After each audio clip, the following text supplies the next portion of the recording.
So most of us think of motion as a very visual thing. If I walk across this stage or gesture with my hands while I speak, that motion is something that you can see. But there's a world of important motion that's too subtle for the human eye. And over the past few years, we've started to find that cameras can often see this motion, even when humans can't. So let me show you what I mean. On the left here, you see video of a person's wrist. And on the right, you see video of a sleeping infant. But if I didn't tell you that these were videos, you might assume that you were looking at two regular images. Because in both cases, these videos appear to be almost completely still. But there's actually a lot of subtle motion going on here. And if you were to touch the wrist on the left, you would feel a pulse. And if you were to hold the infant on the right, you would feel the rise and fall of her chest as she took each breath. And these motions carry a lot of significance, but they're usually too subtle for us to see. So instead, we have to observe them through direct contact, through touch. But a few years ago, my colleagues at MIT developed what they call a motion microscope, which is software that finds these subtle motions in video and amplifies them so that they become large enough for us to see. And so if we use their software on the left video, it lets us see the pulse in this wrist. And if we were to count that pulse, we could even figure out this person's heart rate. And if we use the same software on the right video, it lets us see each breath that this infant takes. And we can use this as a contact-free way to monitor her breathing. And so this technology is really powerful because it takes these phenomena that we normally have to experience through touch, and it lets us capture them visually and non-invasively. So a couple years ago, I started working with the folks that created that software, and we decided to pursue a crazy idea. We thought, it's cool that we can use software to visualize tiny motions like this, and you can almost think of it as a way to extend our sense of touch. But what if we could do the same thing with our ability to hear?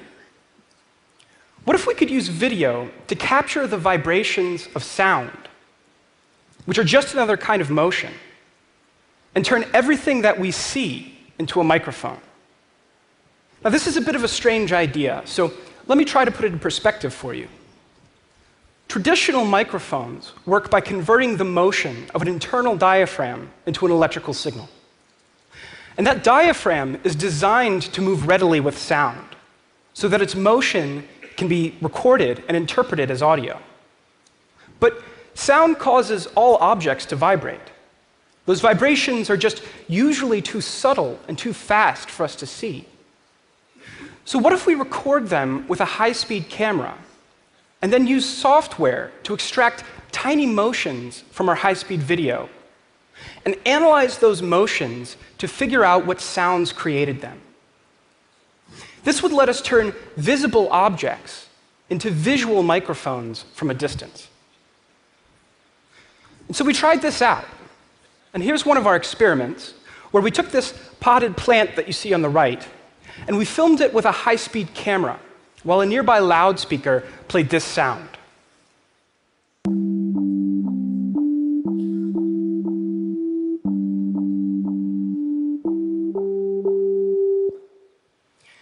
And so here's the video that we recorded. And we recorded it at thousands of frames per second. But even if you look very closely, all you'll see are some leaves that are pretty much just sitting there doing nothing. Because our sound only moved those leaves by about a micrometer. That's 1/10,000th of a centimeter, which spans somewhere between 100th and 1,000th of a pixel in this image. So you can squint all you want, but motion that small is pretty much perceptually invisible. But it turns out that something can be perceptually invisible and still be numerically significant. Because with the right algorithms, we can take this silent, seemingly still video, and we can recover this sound.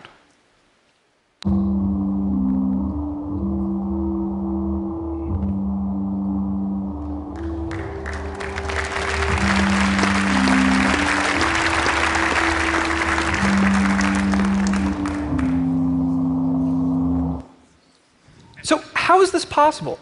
How can we get so much information out of so little motion? Well, let's say that those leaves move by just a single micrometer. And let's say that that shifts our image by just 1,000th of a pixel. That may not seem like much, but a single frame of video may have hundreds of thousands of pixels in it. And so if we combine all of the tiny motions that we see from across that entire image, then suddenly 1,000th of a pixel can start to add up to something pretty significant. On a personal note, we were pretty psyched when we figured this out.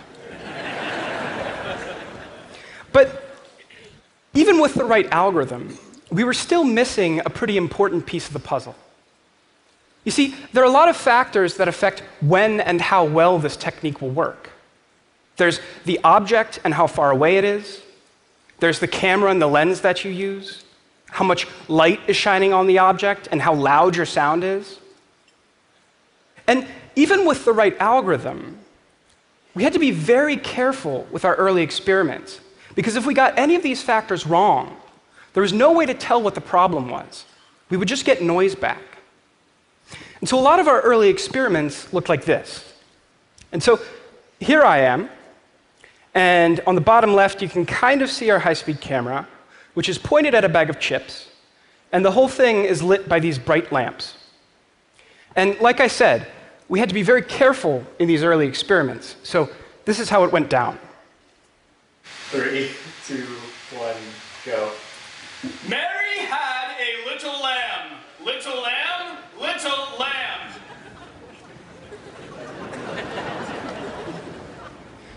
So this experiment looks completely ridiculous. I mean, I'm screaming at a bag of chips, and we're blasting it with so much light, we literally melted the first bag we tried this on. But ridiculous as this experiment looks, it was actually really important, because we were able to recover this sound.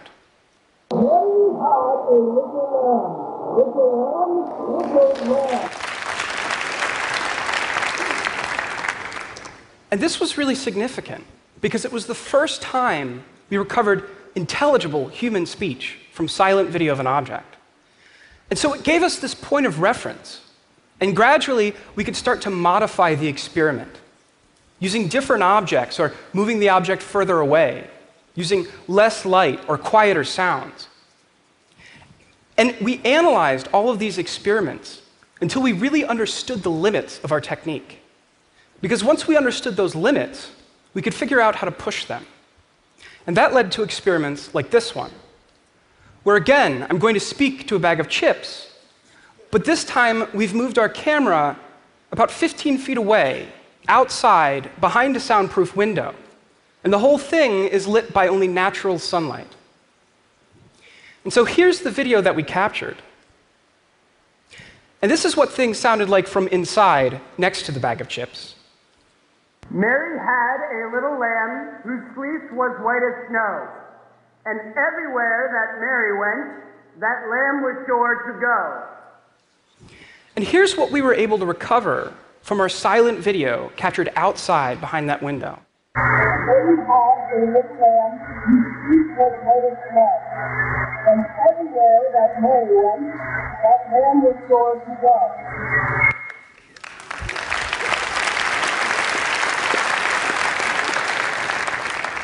And there are other ways that we can push these limits as well. So here's a quieter experiment where we filmed some earphones plugged into a laptop computer. And in this case, our goal was to recover the music that was playing on that laptop from just silent video of these two little plastic earphones. And we were able to do this so well that I could even Shazam our results.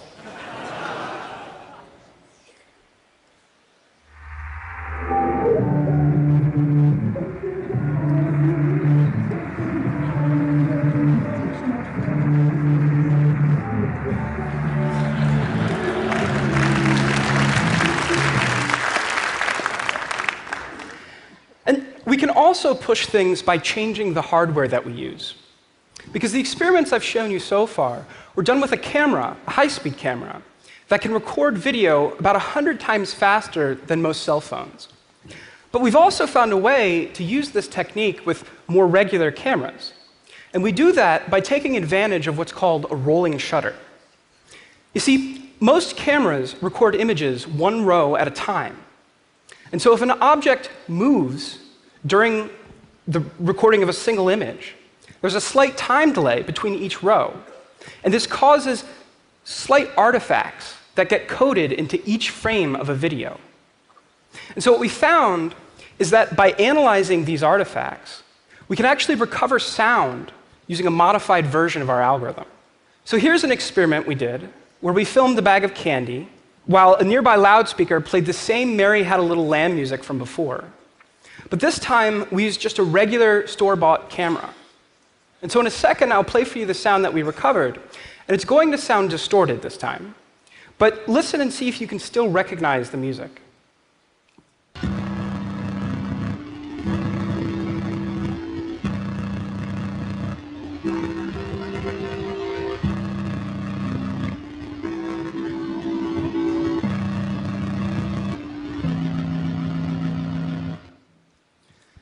And so, again, that sounds distorted.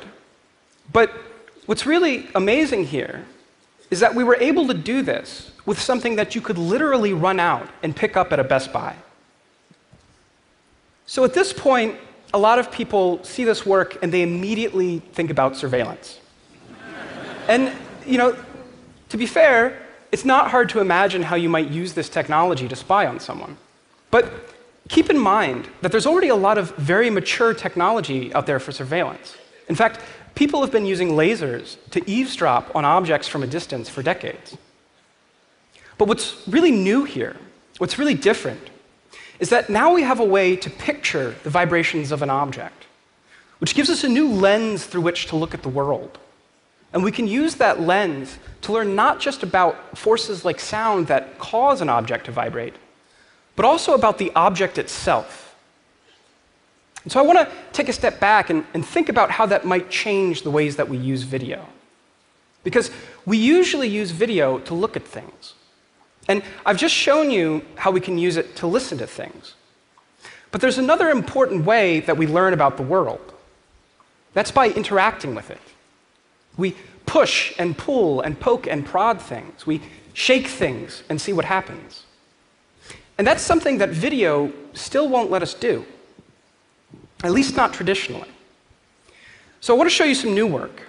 And this is based on an idea I had just a few months ago. So this is actually the first time I've shown it to a public audience. And the basic idea is that we're going to use the vibrations in a video to capture objects in a way that will let us interact with them and see how they react to us. So here's an object. And in this case, it's a wire figure in the shape of a human. And we're going to film that object with just a regular camera. So there's nothing special about this camera. In fact, I've actually done this with my cell phone before. But we do want to see the object vibrate. So to make that happen, we're just going to bang a little bit on the surface where it's resting while we record this video.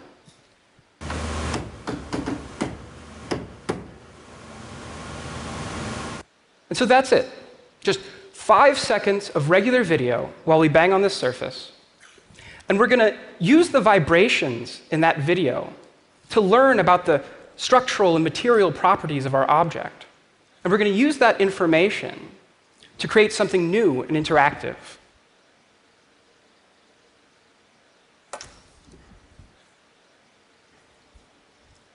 And so here's what we've created. And it looks like a regular image. But this isn't an image, and it's not a video, because now I can take my mouse and I can start interacting with the object.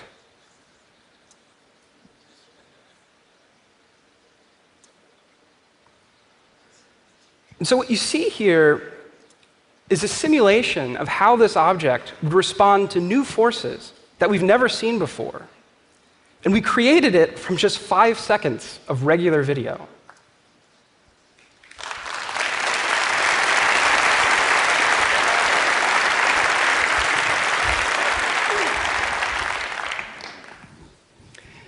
So this is a really powerful way to look at the world, because it lets us predict how objects will respond to new situations. And you could imagine, for instance, looking at an old bridge and wondering what would happen, how would that bridge hold up if I were to drive my car across it? And that's a question that you probably want to answer before you start driving across that bridge. And of course, there are going to be limitations to this technique, just like there were with the visual microphone. But we found that it works in a lot of situations that you might not expect, especially if you give it longer videos. So for example, here's a video that I captured of a bush outside of my apartment. And I didn't do anything to this bush. But by capturing a minute-long video, a gentle breeze caused enough vibrations that we could learn enough about this bush to create this simulation.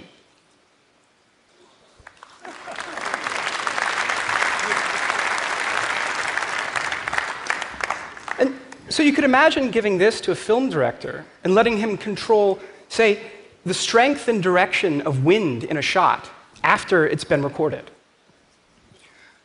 Or in this case, we pointed our camera at a hanging curtain. And you can't even see any motion in this video. But by recording a 2-minute-long video, natural air currents in this room created enough subtle, imperceptible motions and vibrations that we could learn enough to create this simulation. And ironically, we're kind of used to having this kind of interactivity when it comes to virtual objects, when it comes to video games and 3D models.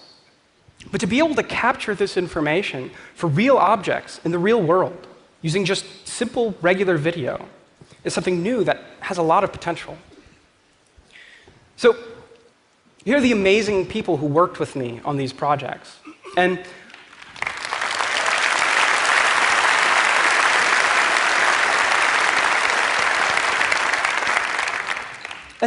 what I've shown you today is only the beginning. We've just started to scratch the surface of what you can do with this kind of imaging.